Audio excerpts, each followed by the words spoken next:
Yo uTirelo sana udikwe finish emveni koba ebethe cwaka emveni koba kuvele yonke lento kaVuyokazi kunye noXolani Sabelo. Molweni indanamkela kuMamgobhozi TV. So andingomntu umdeke kuFacebook bethuna because Facebook even TikTok ndiposta nje but ayizondawo zam ezo, mna ndingumntu kaYouTube. So ke nenzakayo ke unomtiritiri ndibone ebhale status esithi I've been quiet for too long.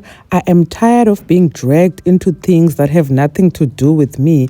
I used to think this was just about the show. The show ended in July and even today I'm being bullied together with my son for what I don't know. I am sending you all to Izingane Zesthembu group. Lalelani bafazi ngikhathele inina. Uyachaza ke uTirelo uba ubhekisa kula group ibhalwe Izingane Zesthembu ngenxa yepost ezifakwa phana.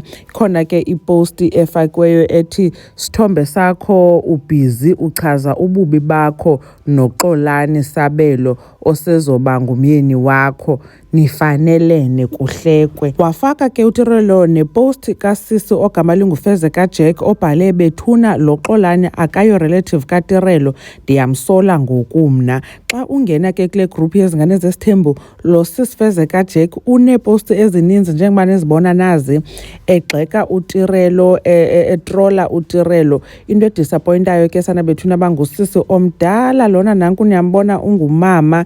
Senjuba into ye trolling mhlawumbe ungalindela emntwini ke mhlawumbe omncinci then thina ke ngokusisi abadala ebesithi abanqandayo hayi bethunani sanubhulisha. Uyaqonda because ngoku seyibullying uTirelo khangathethe into khangaposte nix ngento edibene nento kaVuyokazi. So why are they dragging her into this? It's very disappointing ibullying eyenziwa ngumuntu omdala bofanele ba unqanda abantwana.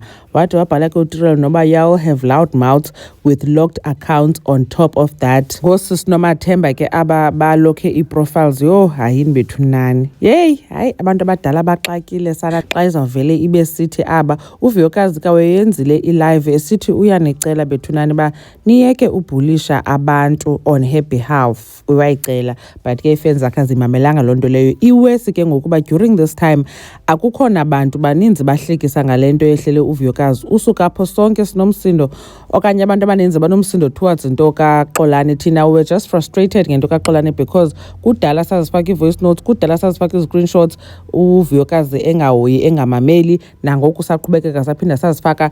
We are just happy that now uyambona for what he is. If uyakhetha ubuyela kuye ubuyela emazi, if uyakhetha umshiya akho ngxaki nalapho, but akekho even nalapha kuthi umuntu okhe wahlekisa ngalento imehleleyo because we knew ba ibiza kwenzeka ekugqibeleni. So wathi ke uTirelo uba I will play the game with y'all, enough is enough. Ihamba kanjalo ke bethunani indaba. uTirelo is sick and tired.